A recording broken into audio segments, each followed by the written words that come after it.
Welcome back to the True Sports Physical Therapy Podcast, a show that's by sports PTs and for sports PT professionals. We're here to accelerate growth in your sports PT career while giving you the tools to provide your athletes with game-changing results. Here's your host, sports physical therapist and practice owner, Dr. Yoni Rosenblatt. Hey, what's going on? It's Yoni Rosenblatt with the True Sports PT Podcast. Thank you so much for joining us again. Today we have Colin Thompson. Colin has had an awesome career so far, most recently with the Carolina Panthers in the NFL playing tight end.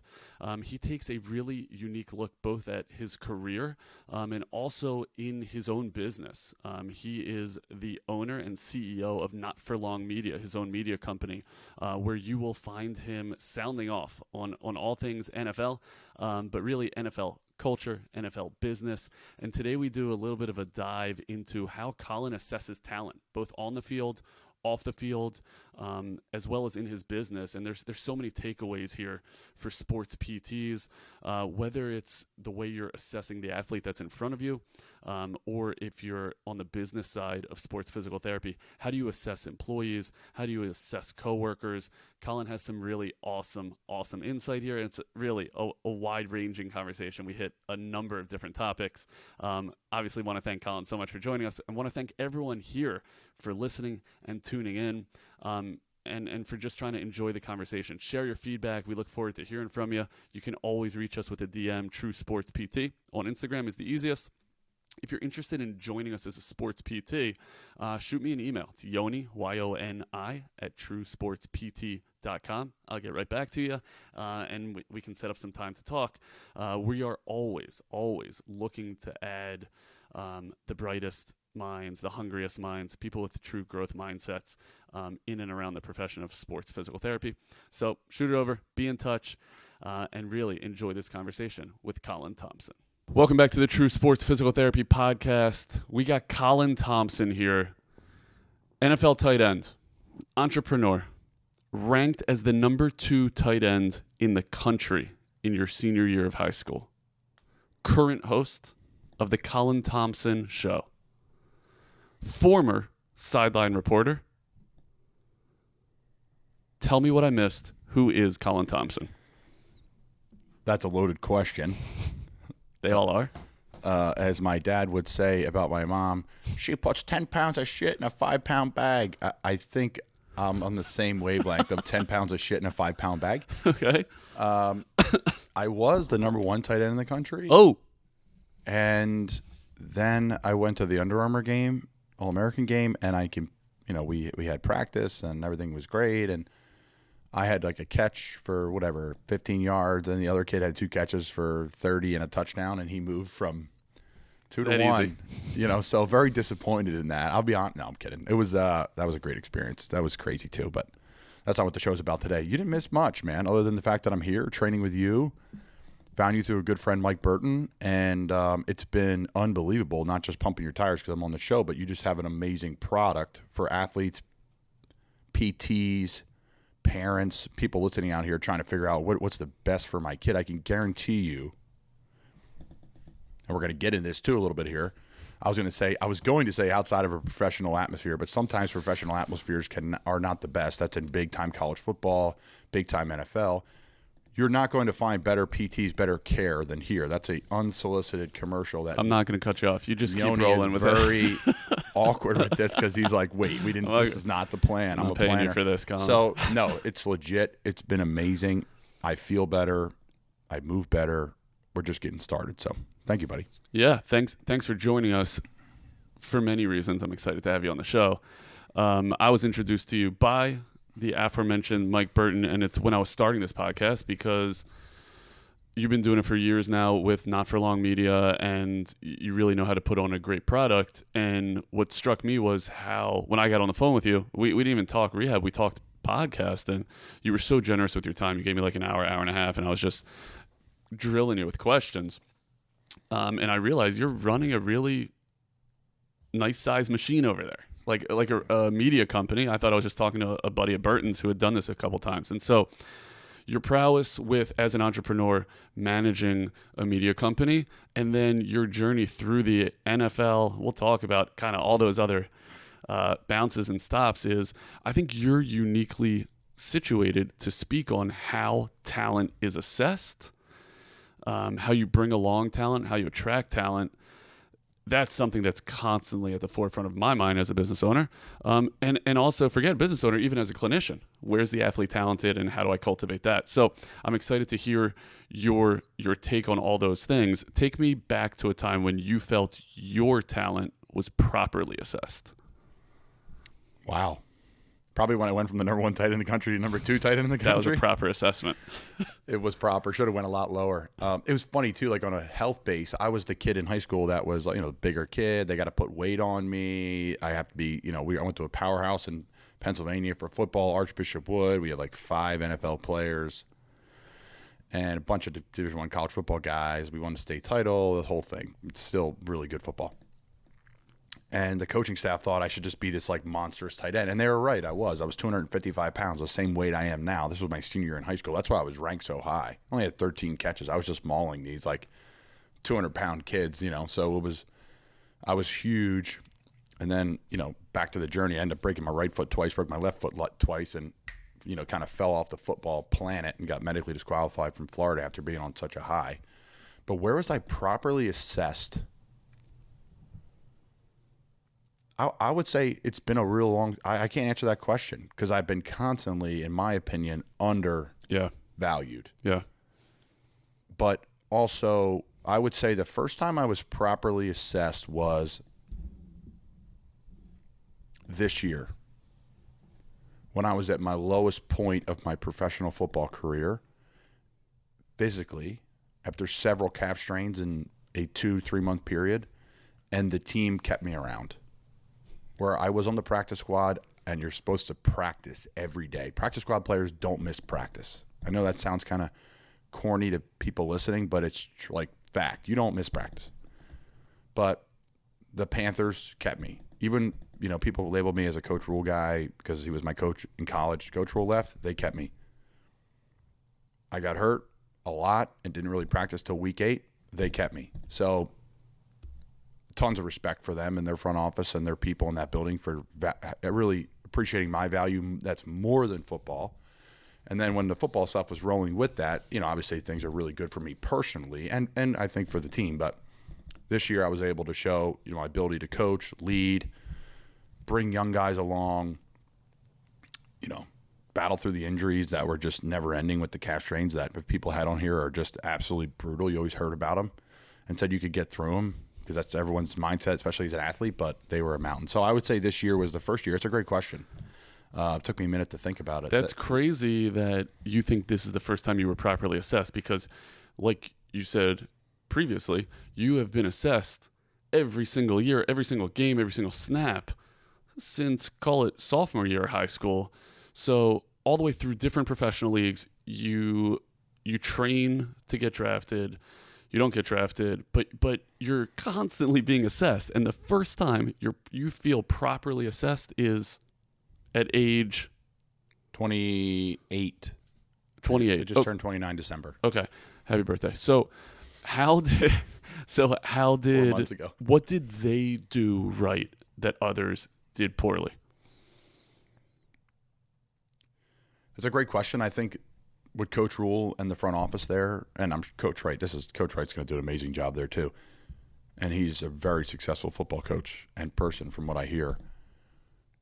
Was they really value that kind of thing, and a lot of franchises all value that, right? Everyone says the locker room guy, but again, you have to perform on the field. I think that's an overused term, right? Mm-hmm. Like, there's a lot of really great human beings in the world that would be amazing locker room people, but if you're not good at your job, like no matter what position you have, there's a lot of amazing people that have worked for you that may or may not been a good match because of what it was professionally. So I think they just valued that, and they valued the leadership role and the role I was in. And I think too, there was players ahead of me that were performing really well.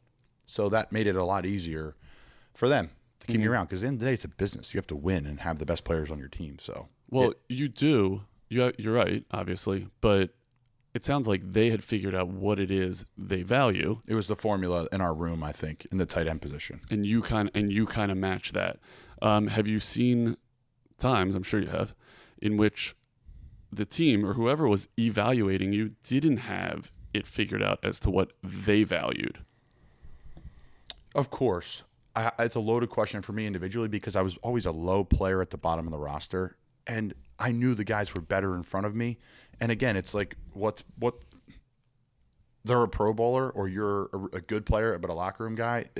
1 + 1 doesn't equal 2 to get you ahead of what they are. So I think at the end of the day, it's like, what's your talent? What's your level? Like, I play with guys that do not speak, that do not lead, but they are unbelievable football players, and they're great people too. But they're just like, I'm a different roles. I'm a soldier. Yeah. I'm not a robot, right? I'm a robot. Yeah, I just do what I do. Punch the clock and go to work. Yeah. How do you take what you learned from assessing talent in professional football to your business? I think it's how you treat people. It's a really great question, assessing talent. I'm really trying to dive into that because I'll bring people onto our media company that are completely underqualified. And not that our company is this high thing, but like I'm fortunate to have 2 to 3 manager type people in our business that understand how I tick and then also understand what they need to do to make sure that they take less off, it takes more off their plate, and they can teach and manage and bring the group up. Because for me, I can't afford to bring in a professional in that's, 30, 40, 50 years old. Right. Now we have some, and I sell marketing for them. Yeah. But from the podcast support system, when I'm bringing people into the business, I always say, what do you do well? We'll throw you right in that right away. Well, you have an opening here and you're an opening here. That's fine. We're going to get you in. We're going to get you comfortable, do what you do well, and then we're going to train you at the other thing. So we build the confidence. We build a camaraderie. We build a relationship because everything we do is from afar. We don't have a brick and mortar. We have 20 quote-unquote employees that work for Not For Long Media, which has 5 to 6 to 7 podcasts we either own or manage or produce or raise marketing for, etc. So I get them in. My team kind of gets a hold of them, and it's all through group text. It's all through Zoom meetings. It's all through, pre-recorded things about how to edit videos the way we like it done, how to timestamp the way we like it done, and pull clips from interviews. And then we fly by the seat of our pants at a lot of things. We really do. I've talked to you about here before. If Yoni and I were mic'd up for our that would be terrible. Workouts, terrible for business. It wouldn't be terrible for business. We would turn into the Joe Rogan show, and I mean that. It's not a bad thing. Yeah, I mean it was just we just talk about everything. Yeah. So, yeah, it's a great question, evaluating talent, but I just want people that are hungry, curious. How do you test for that? Everyone wants that. Because they reach out. That's the first start. Mm-hmm. Mm-hmm. That's a big jump. I think people look at the NFL logo and they go, "Oh, I don't want to take too much of your time." It's like, no, I can only train 2-3 hours a day. Like, how much more can you do? So, yeah, the plate's always full with interviews and podcasts and meetings and etc. But it's a great. How do you? Your question was, how do you know they're hungry? How do you know they want to do it? I think they touch base. They reach out. It's much different maybe than somebody applying for a physical therapist position. Everybody wants that job, but then you have to meet them. I think face to face, there has to be some sort of juice there. There has to be a good handshake. There has to be eye contact. There has to be confidence. There has to be some sort of swagger that, yes, I'm good at what I do, but I really don't know everything, and I want to learn and get better and continue to evolve. And I think that's what's been great to us. And for me, the people that I take care of at our media company are the people that always are just taking bigger bites, bigger bites, bigger bites, and then I'll bump them up and pay because I'm down. I'm fine to do that. Yeah. I have no problem paying people. Yeah. But my problem is when we're paying somebody, again, we're virtual. And I know because my managers are keeping track of what's being done. It's pretty tangible. Did you make X amount of clips? Did you do this? Did you do that? So it's unique. Yeah. The hunger is something that we certainly look for when we're hiring. It's sometimes it's the cold reach out, right? Where it's there's not an opening, but it's someone saying, I'm super excited about being part of your team. There's extreme hunger there. Yeah. Yeah. You hear all stories too in pro football. It's the guy who was banging on the door, get me in this door. Dude, reading through your bio, that was you, right? It still is me. I mean, I am a connector at heart. I am a relationship person at heart, and not in a cheesy, hey, this is my friend to get me on the team situation. Mm-hmm. No, this is just part of normal human behavior, in my opinion. building those relationships. I'm constantly talking to young people about that too. Like, hey, this coach didn't get re-signed in Carolina, and he's somewhere here, there, or here. Have you messaged them yet? Oh, I love that guy. All right, did you say congratulations? So happy for you and your family? No. Well, why not? Like, that's a friend. That's not a coach. That's a friend. And at the end of the day, there's going to be a relationship down the road where they're going to need you, you're going to need them, whether it's to get another job on both ends, whether it's a letter of recommendation, whether it's to help your kid out to go play for their kid who's a coach here. Like, it has nothing to do with like, oh, I'm going to be friends with this person because down the line. It has to do with just connect in sports. And that is kind of my journey. And I'll just bump through how two connections really changed my life.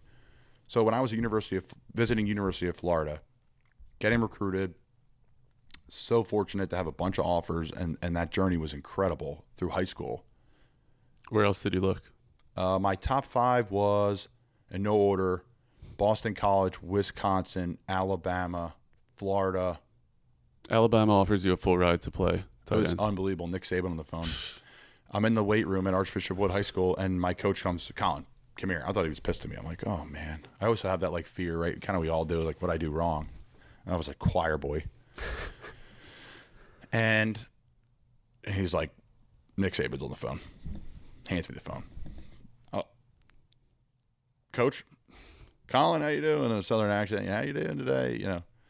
And he just said, hey, man, it was like a quick thing. We're going to offer you a full scholarship. I think you're a hell of a player. I think you'd be a perfect match for us at Alabama. And he's like, let's Skype next week and let's get it rolling. Let's start the conversation. And it just kind of – they sent a coach up. The coach was around the weight room filming everything we did. He was the only coach in the recruiting process. I could Google him. Whoever the O-line coach was in 2011, 2010. We'll get our producer on that. He was sitting there with his camera, holding it, like the old school camera, like you could see it, and he's sitting there and he's recording everything we do, how I interact with people, how the other guys interact with me.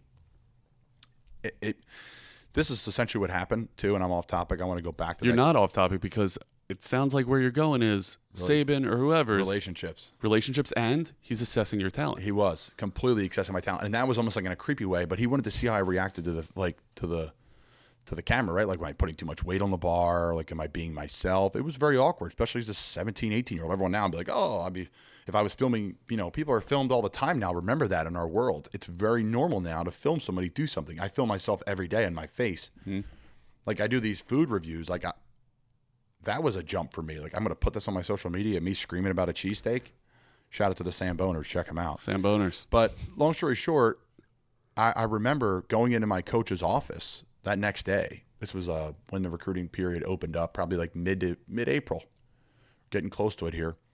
And the coaches are in there. We had probably 6 Division I kids my senior year, a bunch of D1 AA guys, D2 kids. And then the next year, there was a whole another crop. So it wasn't just like, oh, for me. It was like we had like legit guys, number 3rd, 3-ranked center in the country. We had top 10 guard in the country. We had our whole offensive line with Division I and tight end back-to-back years. We had 3,000-yard rushers. It was a different – we're up there in like top 5 teams in Pennsylvania State history. And I'm not like, oh, like that. Like, I didn't even buy the varsity jacket because I felt it screamed high school musical, shove the kid into the locker vibe. I was like, wore the sweatshirt as everybody wore the varsity jacket. I hated it. So my point was I went in my coach's office and I'm like, I got to commit right now. I know I want to go to Florida. This was the next day after Alabama was there, and Stanford and all these coaches were in there. Ryan Day was at Boston College at the time. He was now head coach at Ohio State.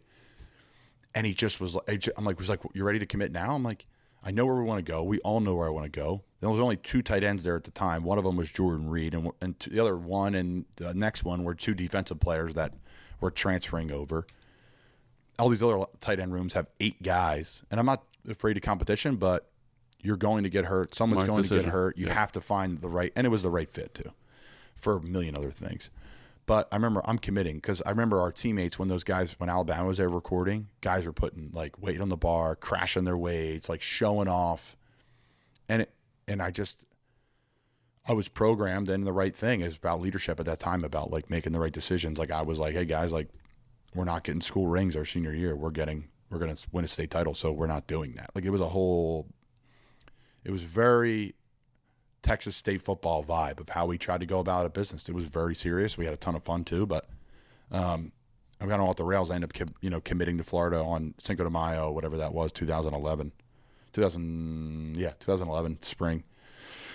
And it was the best decision I ever made. And, but back to the relationship side of it, what were we talking about? We were just talking about how Saban's in there. He's assessing your talent, right? Yes, but my connections and assessing talent. And this is also about how you look and how you dress, how you act. Of course, I'm supposed to get a haircut the other day. I have the ridiculous beard right now, and the barber was closed yesterday. I wasn't happy about this. That. This is a big media appearance. I know it is. Well, this is good. You have high-tech cameras. You have high-tech mics. Yes, big time. This is not for long media where I'm coming out of my MacBook. And it's a little blurry, so it just looks like I have some scruffy beard. I'm a mess. I had to splash some water on my face. That's what I was doing. That's what you're doing. That's hair and makeup and not for long media. Low budget. This is not, true sports. So the two connections that kind of changed my life, and there's a million of them, but these are the two that stand out when you stand up and you look back from a 10,000 foot view. You're like, "Woo, good thing I listened to my dad." So I'm on the recruiting trips to the University of Florida, unofficial visits. We were going down there, and very fortunate my family was able to take us down there and do that stuff. He's like, "Son, you're wearing jeans, you're wearing slacks, you're wearing a polo." I'm like, "Dad, I've been to Penn State. I've done these local ones, right? Rutgers, Penn State. Everyone's wearing their like sweatshirts from and they already want you. They already want me. Yeah. You're wearing it. Yeah. What do you mean? I mean, I went to BC, all these places, local Pitt, Delaware, whatever. No. Like, Dad, they're all wearing varsity jackets. Like, I'll just wear whatever, something casual. No, you're not. Okay. So you do it. That's how I do it. Good. And it ended up being one of the best things I ever did, because I'll never forget this. And I wrote thank you letters to a lot of the coaches that were there for the visits that I had that impacted me. Right, not the ones I just shook their hand real quick, but the ones I spent a lot of time with. One of the guys, his name was Brendan Donovan. Brendan's now a scout, I think, in the USFL or XFL. He's been in those circles. He's been in the NFL, Cleveland Browns, Atlanta Falcons, Philadelphia Eagles. But he was with Notre Dame, then Florida. And I wrote Brendan a thank you letter, and I said, I appreciate everything you did for me on the visit. And again, I was dressed a little bit different than every other player. Not obnoxious, but I put some time into it, right? So fast forward, I'm out of the NFL. I am working marketing. I just finished my first year marketing for my mom's company, LSL Brand. She has 20 different brick and mortar locations all in the Northeast, from Bucks County, Pennsylvania, Princeton, all up and down the Jersey Shore. Retail, food, fudge, the whole nine. She's nuts. 10 pounds of shit in a 5-pound bag. Now it's like 20 pounds of shit in a 5-pound bag. I'm learning what that phrase means. Okay, good. Yeah. Context. So I am pretty much dead in the water. The AAF is being born. It was the first kind of real minor league since like the old XFL. Trent Richardson played in it. A bunch of guys played in it. It was a really good league. Their whole thing was, hey, listen, we're going to pay you like a practice squad player, which is $8,000 a year. $8,000 a week. Okay. Excuse me. $8,000 a week. We're going to pay you like a practice squad guy. At the time, it was probably $6,000 or $7,000, or I don't know, it could have been even last $5,000. And this is 2019. Yeah, 2019. So and it's over. They planned a course of 10 weeks. 12 weeks. The season? Yeah. Yeah, I'll get into it. I'm telling this. I'm trying to articulate the story. I'm sorry. I'll retell the story. Get out of here. For social media, because I know it's all about today, the clip. So fast forward, I'm not at a low point, but I'm in a low point of my career, not my life. I'm actually, if you take a snapshot of where I was at the Guinness factory right here. I feel like you're always at a Guinness factory. I'm not. I've only been to this one twice or 3 times in Baltimore. So I'm at the Guinness factory. I think it's 2019 spring. 2018 spring, somewhere in there. I got cut from the Bears the fall before that, the day they traded for Khalil Mack. I got cut. Michael Burton got kept. He deserved it. How are you, bud? Stud. He's probably not listening. But go ahead. Maybe. I was going to make a joke there. Yeah, I know. I know what it was going to be. It was going to be something about like a Spotify subscription fee. Correct. There yes. you go. I don't want to pay that fee. I got to go to True Sports. I'm paying enough. So I'm at the low point, and I'll speed the story up. I'm working marketing for my mom's company. I'm working for a finance company, doing some marketing for them. I just finished up my first year calling Temple football games on the radio, traveling with the team all over, or second year, I should say. Just bouncing around, coaching high school football at KU, New Jersey, doing Eagles pre- and post-game live every Sunday. So I had a full slate, trying to do something, not making any money really, just trying to kick it down the road. We're at the Guinness factory. here in Baltimore, and now we live here in Annapolis, and I get a text from Brendan Donovan. I haven't heard from him since. 2000. Now, we've stayed in touch friendly, but our paths professionally have never crossed since 2000. Since you wrote the thank you note. 2013. Or thereabouts. Until I left Florida. Okay. 2013. So from 2013 to 2019, say.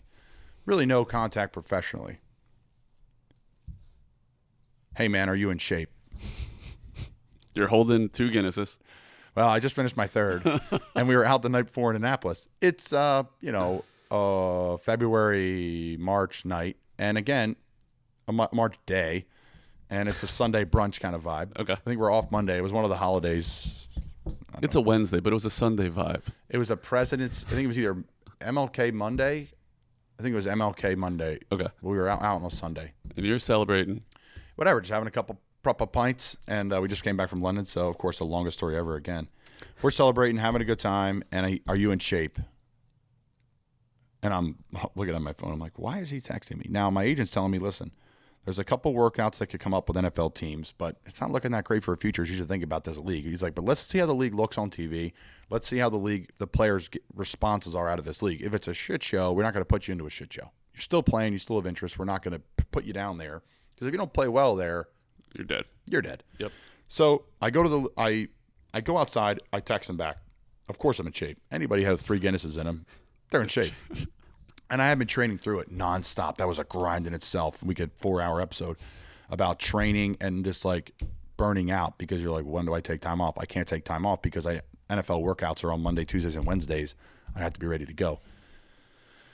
So I'm like, well, just call me. What's going on? So he calls me, say, hey, listen, you know I loved you at Florida. I thought you were first class. I think we could use your leadership here. I know what type of guy you are. I'll never forget. And then, boom, I ended up flying out 2 days later, winning the workout, joining the team, and becoming one of the starters at the tight end position. And, okay, well, how does that do with you dressing nice at Florida? Well, when I got down there, Brendan's like, hey, man, I vouch for you because I know what type of guy you are. I'll never forget when you showed up and you wrote me that thank you letter. I'll never forget when you showed up and you dressed the way you dressed and you cared about it and you knew you were a pro before you were expected to be a pro. And that's a crazy connection. Yeah. And it really kind of changed my life, I think. Now, who knows? If I didn't do that and I didn't write him a thank you, him and I still had a great relationship. Does it matter? I don't know. But I'm a firm believer in the handwritten thank you. And then also the next connection, which is a quick story. I was there in the AAF, the Birmingham Iron, played for Tim Lewis, who sat behind my mom in high school in Bucks County, Pennsylvania at Penn Ridge High School and used to shoot spitballs in her hair. My mom went and saw Tim on Monday Night Football when he put his head down when he was a first-round pick out of Pitt. And if he played again and got hit like that again, he would have been paralyzed, so he retired. Long story short, had a great NFL coaching career, and then he was finally head coach at AAF for the Birmingham Iron. Of course, he wanted to bring me in too. This is someone who's a huge influence on my life. I grew up going to NFL locker rooms because of this guy. Talk about relationships. I mean, he really set my path. So, yeah, long story short, with Tim, I'm in there, and I'm playing for the Birmingham Iron. I meet this guy named Ron Selesky, and the AAF folds overnight. The guy who owns the Carolina Hurricanes bought it, tried to save it, realized it was such a mess. Yep. Everyone was like blaming him. I'm like, I don't blame him. He just came into this place that was a mess, and it was a really good league. It's a shame. Whatever. The league folds. Ron stays in touch, good friend, got to know him in the building. Again, relationships, strong relationship in the building. Always get to know everybody. Spend the time, family, friends, engagement. And then, boom, Ron gets hired to run operations for the XFL Tampa Bay Vipers. I was coaching football in Cape May, New Jersey. I'm in the 8th grade auditorium, across the hall, whatever it was, in Cape May, where we were living at the time. And I get a call from the Tampa Bay Vipers. I barely was drafted. And they're like, hey, this guy Ron Selesky's here pounding the table for you to get here. And they're saying you're going to end up being our starter or one of the starters at tight end for us if you come and if you play. I'm like, let's do it. I'm in. I'm drafted. I don't have a choice. Let's do it. I'm jacked up. So I got a couple workouts out of the AAF, which was great. New Orleans, Detroit, and then they didn't work out. New Orleans signed Mike Burton that day. We were in. Just following you. Yeah, no, he does. And I follow him and switch agents and go to Malka and then switch everything I'm doing in my life and drop everything, move to Annapolis just to work with True Sports. So, Brendan Donovan, Ron Selesky, that took 10 minutes off our recording. That's how I got to the XFL. XFL was 5-6 games, training camp, more relationships, and then that league folded, and then Matt Rule took the job from Baylor to Carolina Panthers, and then I graded out in good film. They brought me into Carolina. And you were there how long? 3 years in Carolina. So you're there 3 years. So the highlights, though, to boil it down, were you dressed and acted professional on your visit. You stayed in touch. And so I'm hearing professionalism. I'm hearing networking, understanding that. And I think that's a lost art person to person, right? Because now everything have is to virtual. stay in touch. Yeah. And it sounds corny because, like, I want to stay in touch because I want something from you down the line. I think that's an underlying thing that people fear. It's like, no, build the relationships constantly. Like, if somebody pops into my head, I'm sending them a text. It's happening. Yesterday, I probably did it. Sometimes my best mental clarity is when I'm working out.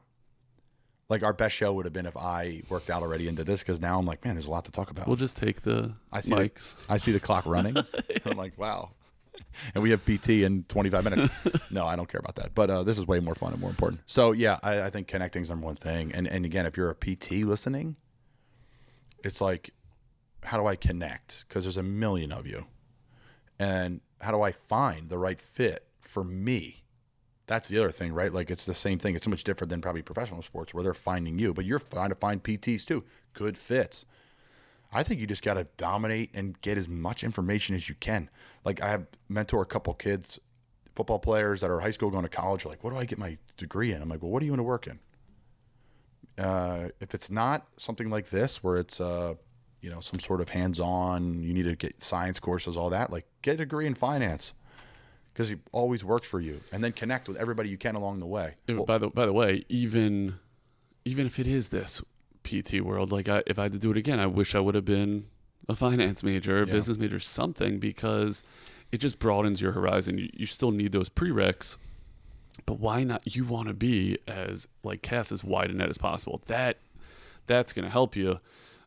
I chose a school coming out of high school before college. I went away to school in Israel. And the only reason I chose the school that I did there was I just heard that they had the best dudes. It was an all-guy school. I just heard that they had great guys with similar interests to me. And it's crazy because that network that I met 20 plus years ago is still my network and still a place where I can go for business connections, but more so, it's a relationship. Right? It's huge. I think it's been really fun moving to Annapolis where we live now because I don't know anybody. Yeah. And so you can create. It's great. I have a couple connections through a couple different people, but I'd make a new friend in the sauna every day in Annapolis. And I just sit there kind of with my headphones on and sit back. And everyone's like, what do you think's going to happen with Lamar? And I'm silent. And then someone's like, you're pretty big. What do you think? Do you play ball? And then that's always a good conversation from there. I fight it and hold it off as long as I can, and then eventually it gets out.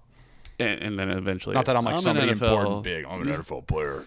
No, but you don't wear it on your sleeve, and you're not walking around wearing the Panthers stuff. And I think that does invite probably more real connections as opposed to fans, right? I always tell people I work in media, and again, I am nobody's. And you do.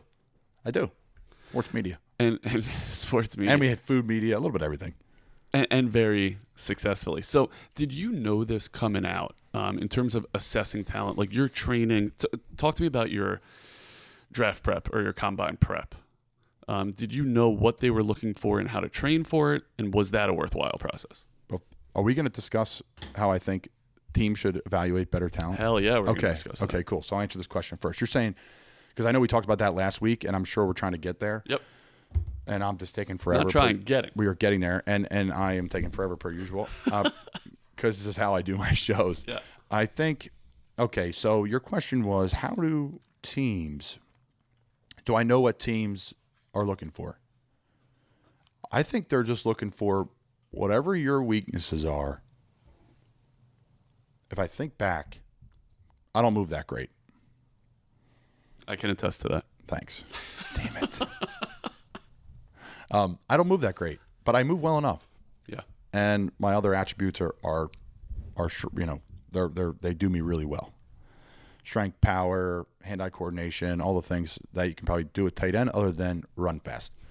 I think I can do pretty good. So at the end of the day, I think I tried to feature the things that I didn't do well on that day, on my pro day, for the scouts' eyes. And all of them came up to me. Not all of them. Christ, there was a lot there. We had a lot of really good players at Temple at the time. I would say 3 or 4 came up to me and said, wow, you can run routes. And there's some strategic planning to that. What routes am I going to run? How am I going to run them? There's work with the quarterback. There's preparation back at back where I was training in Atlanta at Chip Smith, a great place to train for coming out for your pro day and your combine, etc. So I think what I tried to show what they thought I couldn't do. Yeah. What the other thing I jumped in before and said, I hear professionalism and I hear networking. The other thing that's so clear about hearing your journey and a great way to assess talent is, does the person sitting opposite you know themselves? You knew you weren't the fastest cat in the world, right? You knew maybe you were weak at this and strong at that. That's a skill in and of itself. Joe Brady said it to me when he was the offensive coordinator at LSU and then won the national title. Coach Rule hired him at Carolina. He was there 2 years. Now he's a quarterback coach at Buffalo Bills the last 2 years. Very, William and Mary, played there. He's a rising star in the coaching world. And Joe said to me when they signed me my first year, he said, dude, your best attribute is you know exactly who you are. And you don't try to be anybody else. And I'm okay with that. And I think a lot of players try to be something they're not. I think a lot of people forget too. We're constantly working on the things we're weak at instead of like, I'm going to make my strength glare. Yeah. Like if I was a pure dominant blocking tight end, I think I'd be in the NFL still. Now I had some injuries, whatever, but I'm a good blocking tight end. I'm not a great blocking tight end. I think I'm great, but I'm not great. Like great is like George Kittle, Chris Manhurts, there's a couple, Mercedes Lewis. These guys, they also have freakish gifts too, crazy long arms and crazy strength and ability. But to get that time on the field, you have to be able to do a little bit of everything. There's a whole side of that too. But draft pick, have you worked your way in? So are you saying highlight your strengths, highlight your weaknesses? Which one? Coming out? Yeah. Highlight your weaknesses. When you're in bring them up. Try to bring them up. I call it when you're underwear. When you're in shorts, T-shirt, you can't. If you're weak, if your strength is the physicality, this is in football. And I'm trying to relate it back to PT. Yeah. And I'm sorry for those. No, we'll get there. I'm trying, but when I was coming out of the pro day, my thing is I'm going to show that I can move okay. Because I only caught 3 passes my senior year at Temple. We ran the ball. Mm-hmm. We had big people. We had great fullbacks, running backs. Very similar to my high school situation. We were going to beat the hell out of you. And we beat the hell out of Navy, one of the toughest teams in the country down here in Annapolis, like one of the best days of my life. Our senior year, it was crazy. If I would have told you we would have knocked out 3 or 4 quarterbacks and they would have lost to Army the next week for the first time in, I think, 15 years, I would have said, I don't want to do that. I just want to beat them and then have them beat Army because I'm a big Navy fan. So, coming out in shorts and a T-shirt, I wanted to run a good 40. I ran an okay 40. But I looked like I moved well, optics. And then I ran really good routes. I went over the bags better than people thought. And overall, I think a lot of scouts were like, he moves pretty good. Mm-hmm. And then from there, it was like, okay, Eagles, Jets. I talked to the Patriots of all people before the draft. My agent's jaw was like falling out of his mouth. He's like, you may end up getting drafted. All these people, are calling you now. So, again, my strength was blocking and physicality. And, again, that really coordinates better it goes better with the NFL game than college. So, when you're in, shorts and underwear, it's like, okay, you got to show that you can move because there's like somebody holding a bag. When someone holds a bag, you got to rip their head off and all that. And there's optics for that too. But then the flip side, when I really get there, it's like, do what I do well. Yeah. And let that shine through. Don't try to be anything you can. When you really get there, when you get to the league. And so that gets to the GM. That gets to the management side, whether it's business or whether it's football. You have to show your tools, right? You have to show your tools, and they have to put you in the right place to succeed. Exactly. Right? That's on them. Right. That's totally on them. And you'd say you're more of a receiving or blocking? Blocking, right. Yeah. So they're not going to... has great hands. Big hands. I mean that, yeah, and soft, and I mean that humbly. Soft to a football, not soft to touch. Yes. I mean, sometimes, okay. I put good product on, but I just don't move that great to create in a one-on-one situation. I can win one-on-one reps. I can get open in zone. I would say a really poor man's Jason Witten would be the equivalent to probably how I play. Okay, so I wouldn't mind being a broke Jason Witten. Correct. So, but it's on the management they don't want to put you in the Mark Andrews position. No, right? Because he's a receiving. He's a pterodactyl. He's a pterodactyl. So him and George Kittle. But like Waller. knowing where you are, right, and knowing management side, this is where it gets back to PT. This is where it gets back to business. You got to know who's in front of you. They should know who they are, what their strengths and weaknesses are. But we should be able to assess that talent and set you up for success, put you in a position to succeed. And I think that's the root of any successful business, and definitely PT practice. By the way, even those who are listening clinically, it's the same thing clinically, where you have to identify what is it that the patient's lacking. Maybe they're coming out of a knee surgery, they're missing they're missing knee extension. You got to spend your time there. If their knee extension's awesome, spend your time on another weakness. Higher level athlete, when I met you, it's like the guy moves pretty good. What is the lowest hanging fruit? Like, what is the core doing? What is the glutes doing? Is that doing its job to set the calf up for success? In the previous mentioned example, you got to know where the athlete or the patient is in front of you. You get there from doing your homework. When it's really clicking, and this is why I love working with elite athletes, they know. Yeah. It's no secret. When I came in, I'm like, Yoni, posterior chain. Right, when you break your foot twice. I didn't run or do any lower body for a year of my college career. That's crazy. I mean, I think back. I was talking to my wife last night. I'm like, I went to college at 235 and played basketball all the way through. Kids, if you're a multi-sport athlete, parents, my best advice is to stay a multi-sport athlete until you get to college. Good advice. Everybody says that right now. It's very popular. Everyone's like, yep, well, so-and-so, Tristan McCaffrey, and, ex-baseball player, JT Realmuto, the Phillies catcher. I use him because, he played like football in high school and baseball and all that stuff. Like, if you can do it, do it. I love that you didn't use Nick Moore. Oh, Nick Moore. This guy. That's another episode. We're here an hour and a half. I love Nicky. Nick Moore, who's been on the show, folks. I was Nick's backup long snapper for your Tampa Bay Vipers. You've had 2 Tampa Bay Vipers on the show. We lead the country in Tampa Bay Vipers. You do. Guess. So, I forget where I was going, but multi-sport, man. You got to do it. It's going to help you. I've always say, like, they were like, it was like football's like, we want you to continue to put on weight, 10 pounds in the off season. Got it. Put on like 30. They were like jacked up, They were crazy. They were so happy. If I was playing basketball, it wouldn't happen. I would have stayed loose, limber. I would have been running more. My cardio would have been up. My calves would have been stronger. Everything would have been stronger. Instead, what happened really was I put on all that weight. Was in like a 9.5-foot rim dunk contest with a bunch of now NFL guys that were like high school kids from my area. And I sprained my ankle horribly. Senior year, I had to tape my ankle, brace my ankle, and spat my ankle to play because there was it was like a land of make-believe. It was like, you don't have a sprained ankle. Sorry. And when do you put on all that weight? Before that. Before high school? During high school. It was like my senior year I did that. It was at a graduation party my senior year. Mike McGlinchey was there and just signed a big ticket to the Denver Broncos. Yeah, he did. Right tackle for the Niners. You know who else just signed the big ticket with the Broncos? Mike Burton. Okay, so big ticket. Yeah, right. But then you break. You deserve it though, Mike. You break your foot. Yeah, I broke my foot about 6 months after. 6 months after, and then you don't do legs. No, that wasn't that period. I was training through that. I was doing different things through high school. And then I got to Florida, broke it again during training camp, just like running around trying to rehab it back. And then I was doing more legs because I'm at Florida, right? We're doing different things, PT, lifting, running.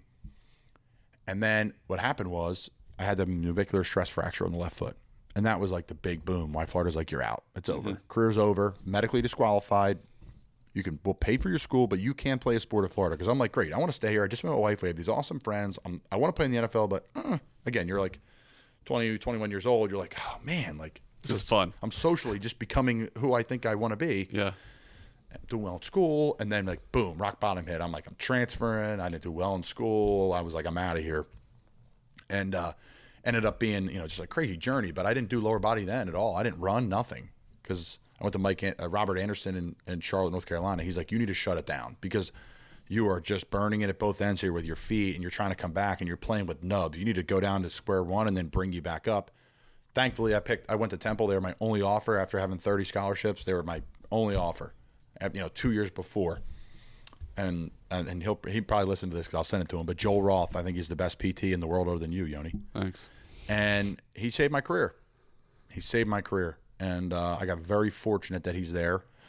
Works for NovaCare and runs practices and is extremely successful there. But yeah, I mean, he's a great friend, and he saved my career. I got very lucky with that because some places you go, and we're going to get into this too, like institutionally, like just because it has a big logo or a big brand or a big shield next to it doesn't make it the best product. I think people get that confused. Like you always hear like, oh, they do surgery for the for this team, you know, like where I grew up. It's like they do surgery on the Eagles. Like, great. I put a screw in at University of Penn, right? Like pretty successful hospital, one of the best in the world, one of the best schools in the world.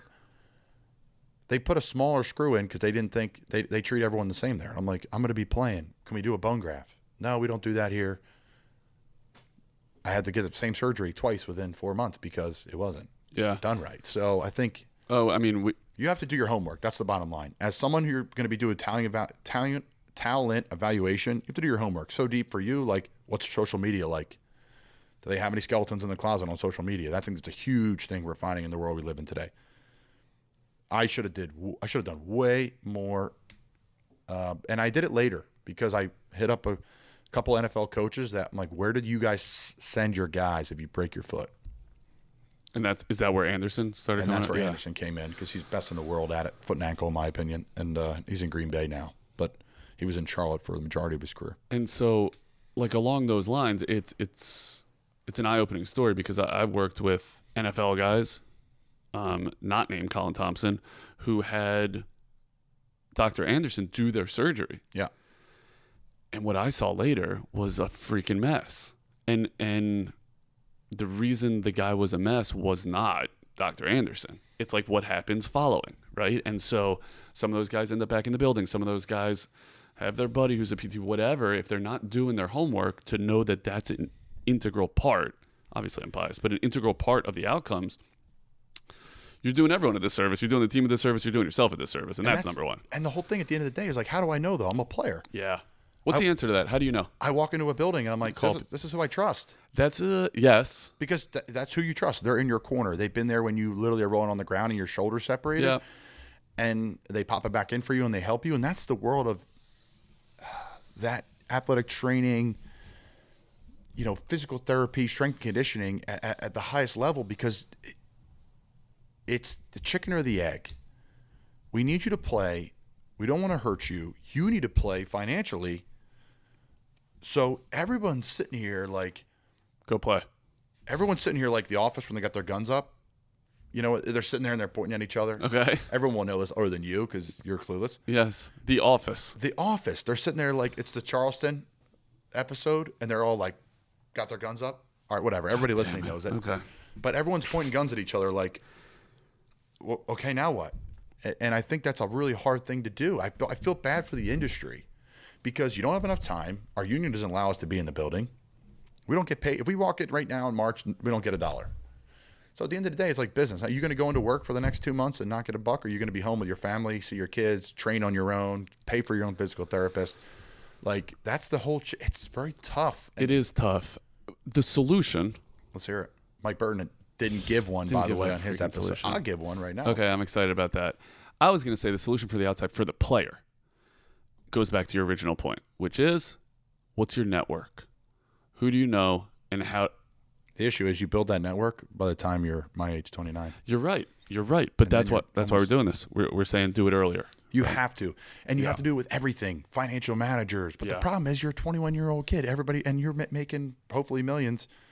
But you already said, how'd you know? How'd you know to dress nicely? Parents. I'm very lucky I have that. You have to have that. And you're right. Or mentors. I think my parents as much as I can. Or someone older. You have to. Just someone older. But then you also have to have somebody who's in your life at a young age telling you to trust other people. That's a whole nother episode. I play with a lot of guys that have zero trust in anybody. And I don't blame them because you hear their story. I'm like, why would you trust anybody? But then people from the outside say, oh, they got to trust people. Oh, those guys just blow all their money. Yep. First off, who are those guys? What are you referring to? And then second off, you had parents. You had mentorship. You had whatever. Yep. That's a whole nother. But you're right. It You're gets right. me jacked up because it's a real big conversation. Well, it is a big conversation. By the way, I wish the organizations had that mentality a little bit more. In what way? What is the support that you're providing? Period. By the way, financial, medical. They provide a lot more than people think because they don't, hey, listen, we had a financial advisor in today tell a story or 3 stories. They're not going to market that, right? That's not getting across. And I'll say this too, for those listening at home, like take Twitter with 10%, whatever you're reading out of a building, other than somebody actually signs, there's a lot of crap. You watch a press conference, if you think what's coming out of people's mouths is 100% true, you're crazy. I would go 10% true. Okay. That's good insight. Yeah, for those like listening at home and are like watching, for the Ravens fans here, like watching Coach Harbaugh. Like Coach Harbaugh's a pretty smart man, and he's a ton of success. Like he's not going to get on the mic and just like tell everything that's going on in the building. So that's neither here nor there. That's my sauna talk. I have to kind of tamper. Yeah, down but that's freaking good talk, and I'm thrilled to bring it to the masses. So along those lines, you're the NFL player. How do you see the ideal performance setup? This is hard because I've been to a lot of different places and they are all good in their own way. And all of the people there, 90% of them I've interacted with are amazing. 99, 100, amazing human beings. They get no sleep. They work their asses off. They're all underpaid. They love it because they have huge passion for it, and game day to them is just as big as it is to us. Yep. It is everything. There's 17 of them a year in the NFL. That's what makes NFL special. College football special. All the places that I've been to and been fortunate to. So I think the athletic training world is extremely important if it's paired with the right physical therapy situation. So that's what I'm asking you. The ideal, Colin Thompson buys the Ravens tomorrow. Physical therapists everywhere. Athletic trainers also there. But your physical therapists have to run the show. Your PTs. Because in my opinion, you look at athletic trainers, they're trying to help you deal with your pain, discomfort. They are doing some physical therapy work. They're doing everything. They're spread thin. They're taping ankles. They're carrying waters. They are working their asses off and are extremely smart and extremely gifted and work extremely hard to get what they have to go to. But I think there has to be an overall general person that's running it, the whole entire show, that is a physical therapist that knows what the plan is from a strength conditioning standpoint, to a athletic training standpoint, and then how do you mesh them? And a medical. Put that doctor in there, right? Sorry, medical, of course. Yeah. And that's a whole other can of worms in the league because it's all pain management. Yeah. Guys want to play, but your shoulder's hanging on by a bone. Yeah. Like by a thread, excuse me. Like you can't, that's a whole other thing. So that's why it's easy to, people can come on here and blame this and blame that. Listen, everybody's in the same pot because it's short-lived and there'll be 100 people behind you to take your job. So I think to me, there's an there's a PT structure with 3 to 4 of them at the top that run the entire show. I'd have a head athletic trainer in there as well. And I would have a strength coach in that mix. And this is like your leadership. This is my medical leadership department. Okay. There's 5 of them, say. Who's on top of that then? Who's number one? Who's your top dog? Like, meaning, what are his credentials? Someone who has tons of experience with physical therapy. So it could be a doctor, it could be an AT. Yep. Yeah, it could. Could be a strength coach. Yeah, it could be an athletic trainer. That could be. But you have to be physical. You have to have physical therapy. You have to understand strength and balance and management, people management, time management, because you only have so much time in the day. Like we talked about this with Burton's episode, which was phenomenal, by the way. For those that didn't listen to it, go back and listen to it about Mike's talking about the time you have in the day. And Yoni says, hey, listen, 10 minutes to jump on a force plate is not the worst thing in the world. And we did that in Carolina too. I thought we did a great job of that. But you're right. It needs to be someone at the top running the show as an athletic trainer. And then there needs to be a group below it with 4 or so people. So if 5 people have to vote on things, there's an odd number. Yeah. That's how I would do it. yeah, I don't know if there's a perfect formula to it, but I think sports science is heavily involved too now with that world. You need that department because player load, Yeah. your management, Yeah, sure. how does that equal? I think guys need more time off personally. I think some of the stars, these guys that play a ton of reps, like Taylor Moton for us, our right tackle last year, he didn't practice on Wednesdays. He walked around. Now he lifted and did his thing, but like the guy would take like 65 reps during a game at right tackle in the NFL, facing their best pass rusher, their best run stopper. Like I thought we did a great job with that in Carolina. And so that's unbelievable, and you rarely hear that, and you're the only Panther I've ever worked with. So small sample size, it's like different orgs. Yeah. Having worked with you, I did like a lot of the stuff that was coming out. I thought they did do a good job of integrating more of that sports science. The important piece was it seemed like they were aggregating the data on the sports science side. Every team does that by and large, but they were responding to it. And as crazy as that sounds, it's like that's half the battle. Buy-in from the top down. Yeah. Your owner, right, has to empower it. But at the end of the day, the head coach, GM, great. The head coach runs the show. The head coach sets the practice script. The head coach sets everything.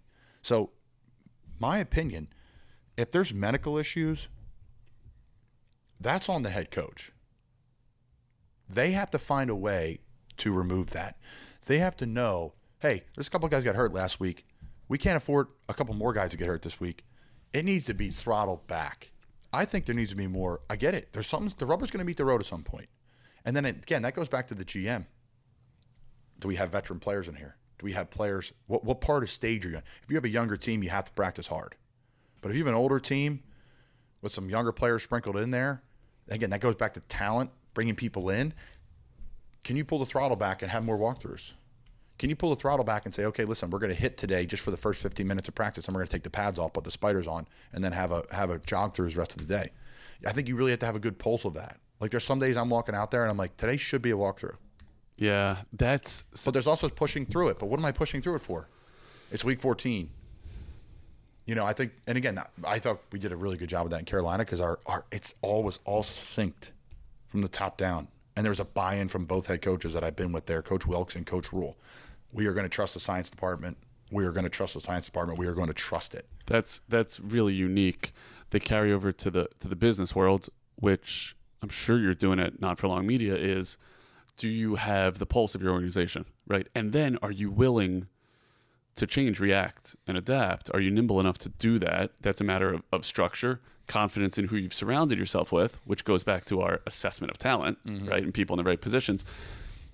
And do you have the humility to say, that course that we charted over there isn't going to get us to where we want to go. We need to change a little bit. I think those are the lessons from the NFL that come all the way through. More burningly, the question I need to ask you about performance in the NFL is, why do the athletic trainers squirt water in your mouth? I don't know. It's a great question. It's just been a part of it forever. You're saying they shouldn't? Why do they? I'm saying you should look at everything through that lens. Why do we do X? But most poignantly, why do we squirt water in other men's mouths? And by we, I mean, in the profession. Yeah, I don't know. It's a great question. I feel bad for these individuals. First off, you're carrying like crazy water jugs. Guys are exhausted. Guys, some water. You're just like so. COVID was horrible because these individuals had to carry water bottles around. Individuals. God bless them. God bless them. There's plastic water bottles everywhere. I mean, God bless those athletic trainers. They grind. But I think to me, every building needs you think you have enough PTs? Get 2 more. Yeah. What do you say to the owners that are like, what? Why do I have to pay for that? You have to. It's not a choice. I also think that guys should have their own plan from a PT to work on their weaknesses constantly, 3-4 days a week. It's not to get through it. These are okay. You're sore. You feel like crap, but your posterior chain is not where it needs to be. Great. Hey, strength coach X, Y, and Z. Let's make sure today we get some. We're going to work some RDLs today. I know he's hurting. Can we find a way to alleviate? He took a contusion to the thigh the other day. That's the other thing too. It's like, great, we want to maintain strength during the year, but you just got a helmet off the thigh and you can't even walk. So that's a whole nother can of worms there. That's where the pain management stuff comes in. That's where different pills come in that I'm not a fan of. So I think communication from the top down as we wrap, or I'm assuming we are. If not, I love it. Keep it rolling. But communication from the top down. Yeah. Ownership saying any resource you need to make happen, we'll make it happen. And then the number one thing is, what does your head coach really believe in? Because every head coach believes in, like, we're going to meat and potatoes, we're going to beat you up, we're going to be physical. Every single one of them I've ever played for. But the COVID year, we didn't have anything. We didn't. We were in OTAs. We weren't there 4 days a week for 8 weeks, 9 weeks in the offseason with a month off, and then you come back. We just rolled right into training camp. That's the best I ever felt in my life. Now, is it the best for football? No. But I think we killed it with virtual meetings in Carolina. It was tough. It was tough. We knew the playbook coming in because of our first year in the offense. But you were fresh. You were ready to go. I also thought COVID forced us to have more days off because, like, there's an outbreak. You got to take 2 days off here. So it was great. I'm, like, laying in the pool at the YMCA for an hour. Yeah. You know, so that recovery science, right, is such a big. I think you need more. Yeah. Every player's going to say that, of course. I get it, but I'm not the 18-year-old kid anymore who doesn't want to practice. I'm the 29-year-old is like, wow. I think when you come off of your day off, and again, how is that day off? Are you running tempo runs? Are you in the pool doing a pool workout? Did you get a lift in? It's not a day off, but it's a day off of the sprinting, the grinding. But it's about the outcome. It's about, what are we looking to accomplish? Are we looking to win? Yeah, win. Sunday. So if we're looking to win, I don't care what your lift looks like on Wednesday if I know you're going to be better on Sunday. To me, I think the lift, I value that lift is like, that's like the hardest part is during OTAs, people don't realize that you only can be in the building 4 hours at a time or 6 hours at a time or 2 hours at a time. And then that horn goes, done. The coaches can't work with you unless you volunteer yourself to go lift. So I would lift after because I feel like I took a step back in OTAs. Because they're like, hey, you got to have a 30-minute lift. You're going to transition to the field. You're going to have a 30-minute run, and then you're going. Going to catch footballs, and then you're going to go to a 15-minute meeting, and then you're done. But my point is, if you keep Sundays front and center, we just don't care how much weight is on the bar on Wednesday. I would think, but I think that gets lost. Or it's like, hey, listen, you're gonna. I liked what we did in Carolina, and a lot of teams are adapting it now. On Fridays, we walk through. Where before you'd have practice all week and then you walk through Saturday, play Sunday. So you'd have 2 hard days, Wednesday, Thursday, and then completely shut down on Friday. Plus it was a half day. So you're home. And what happens Saturday? Saturday you have a quick practice. Now, how's that affect game planning? Usually put red zone in on Fridays. It's a big part of your game plan. Got to be able to score touchdowns in the red zone, right? That's no secret. So your quarterbacks are like, your OC, your quarterback's coach is like, this is my time. What do you mean? We're going to walk through today? So you got to move it as a coach. So you got to be pliable. It changes how you prep. You got to do that preparation a little earlier. Again, it affects everything in this building. Like the sports science has to meet the football, and the football wins you the game. So it's like, whoa, it's more than it's like every, I think, athletic trainer or PT is like, oh, more time off, or hey, we're going to get better lifts because the guys feel better, but we're going to have less practice time. Well, okay, you got to get reps.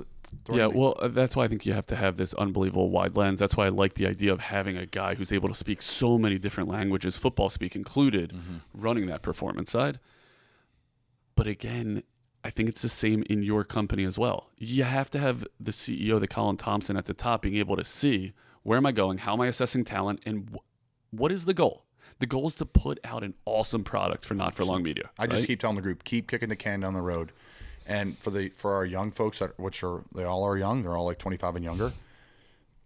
They're all like college or out of college. It's like, if I always say, if Barstool Sports came today and wanted to hire you, is that clip that you just made for our social media, Barstool Sports, and whatever. We use Barstool like you would use whatever. True Sports is, you guys are to me the top. But thanks. But I was going to say the NFL, but that's not always pretty. It's a shame to say that, but it's not always pretty. I think because of the product, because of the overall environment. It's not like people aren't competent and good at their jobs. It's like, hey, you got 15 minutes with this guy. Help him get his posterior chain right, or he's got. It's a system. It's the system, and but it's the same thing in my field. You see that elsewhere. Unbelievable clinicians that work for my competitors. They're awesome clinicians. I would love to hire them. They can't perform where they are because the system only allows them 30 minutes with a patient. So the system only allows the athletic trainer 15 minutes with the guy in the facility. Or the guy, how much are you willing to give? Time. Period. Are you going to come back to are you going to say, I want you for an hour today, but does that person have an hour to give you? I think it's knowing what reality is. I'll tell you what they can give you. They can give you some type of knowledge. Here's your plan. Are you doing the plan? Are you investing your time? Maybe you go to the athletic trainer. I have seen this with other organizations. Oh, listen, I can't spend the time with you in-house. Here's a guy I know. He'll give you an hour. You need an hour. It's just not in the building because that's not the reality of an NFL. Yeah, so you got to pay out of pocket for that. And we can't do that anymore based off some other people paying out of pocket for some things that went wrong last couple off seasons. I'm not going to say what it was, but I paid this year, let's just say thousands. To get yourself right. Yeah, thousands. It's a practice squad player. And you took a 90% pay cut. So it's a hit. I mean, from IVs to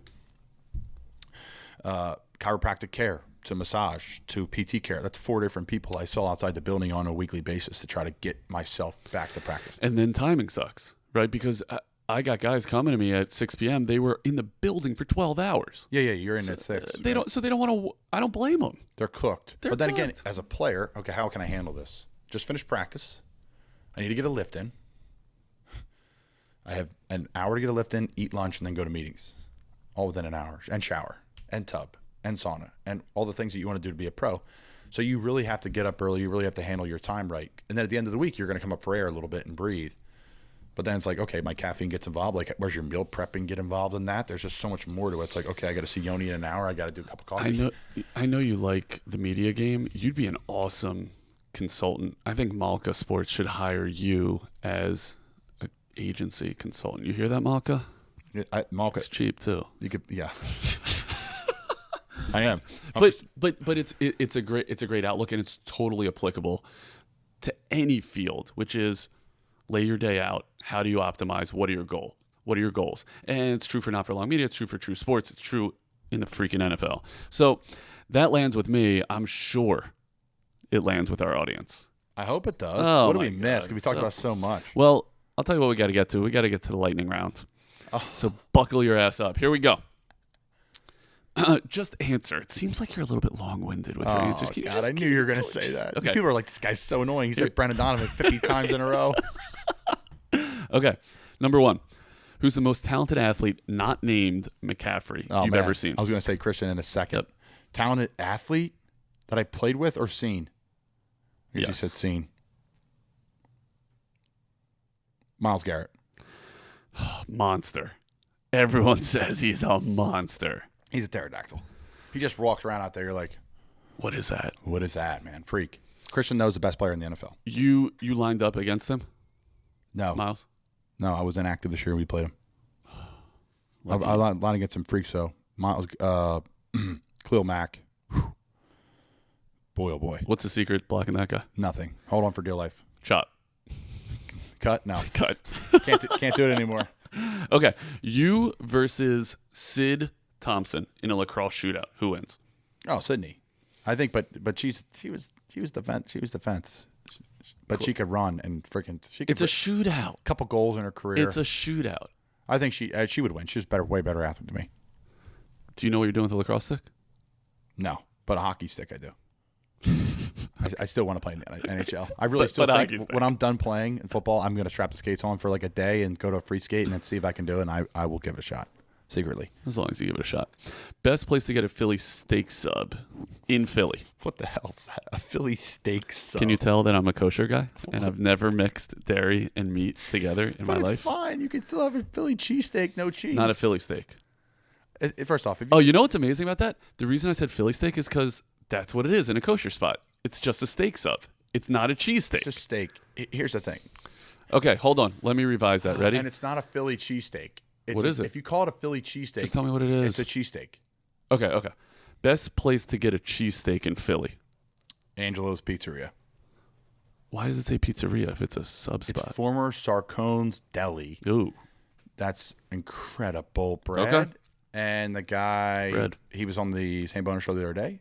The guy's a character and a legend and the most gifted. Gets up at 4 a.m., makes all the bread in the world. When they run out of bread, they run out of bread. There's no like, I go down the street. Is he the guy who said, I just love bread? Yes. Okay, I saw that clip. Good clip. Best place to get a steak sub. Best place to get a cheesesteak in Maryland. Gino's with a J over here in Severna Park. right where we're located, actually. I would say there's one up here, too, like near Odenton that I heard is pretty good. But it's tough here. I haven't been around. I heard there's a really good one in, like, D.C., Baltimore. That probably has one, too. But Okay, you kind of answered this, but I want a short answer. Ready?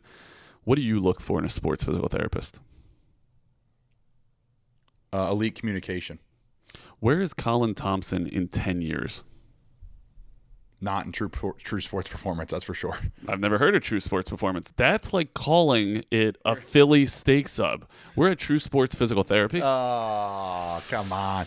Answer the question. You might be. Dude, you might be there. Where would I be in 10 years? Mm-hmm. Probably 50 pounds of shit in a 5-pound bag. There you go. Good answer. What's the biggest business mistake you've ever made?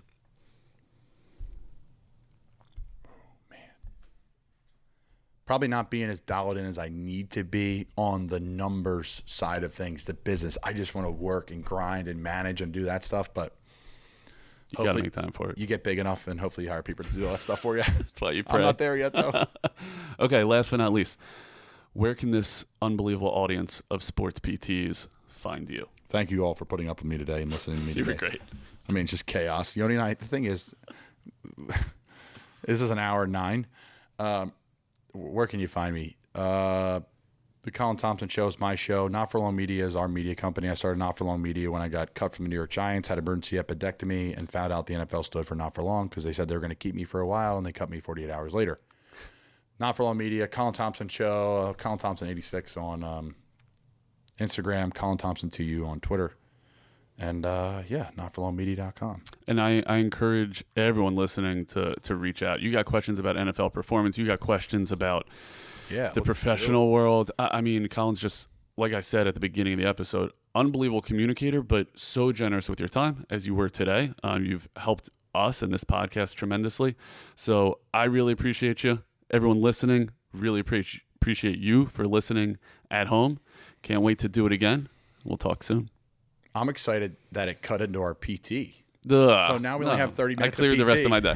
Clear the rest of my day. I got to lift to 10. I don't have time for this. Fair. Thank you. See you guys.